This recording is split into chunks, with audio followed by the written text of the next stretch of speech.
Hello bachon, let's see the question. The question is the stage of cells at which it is transferred into the uterus after induced fertilization of ova in the laboratory is.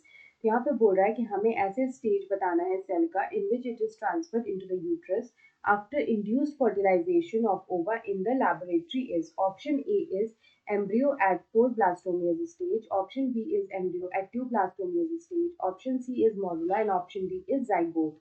तो यहाँ पे अगर हम लोग देखें तो हम लोग यहाँ पे बोल सकते हैं कि जब यहाँ पे इन विट्रो फर्टिलाइजेशन होता है, यहाँ पे जब इन विट्रो फर्टिलाइजेशन होता है विच हैपेंस आउटसाइड द बॉडी, तो इन विट्रो फर्टिलाइजेशन होता है आउटसाइड द बॉडी, तो यहाँ पे जो सेल्स होते हैं which is transferred into the uterus, uterus में जो ट्रांसफर होता है द जाइगोट, वो होता है मॉरुला. It is called मॉरुला.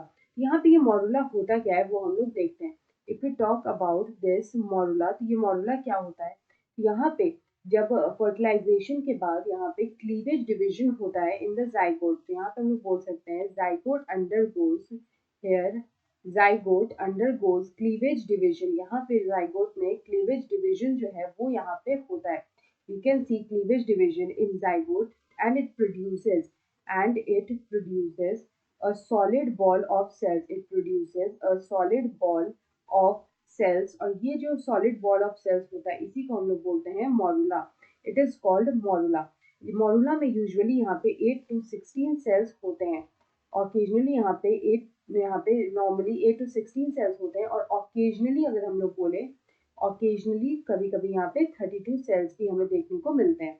तो यहाँ पे ये जो मॉरुला होता है ये यहाँ पे यूट्रस में जो है इसको यहाँ पे डायरेक्टली ट्रांसफर किया जाता है. It is transferred into uterus. तो यहाँ पे इस तरह का जो ट्रांसफर होता है इसको हम लोग बोलते हैं आईयूटी. आईयूटी का फुल फॉर्म होता है intra uterine transfer. It is called intra uterine transfer where the zygote of more than 8 blastomere is transfer directly into the uterus. यहाँ पे अगर हम इस क्वेश्चन का करेक्ट आंसर देखें तो यहाँ पे हमें ऑप्शन सी में दे रखा है morula. So option C is the right answer. I hope you understood it well. Best of luck.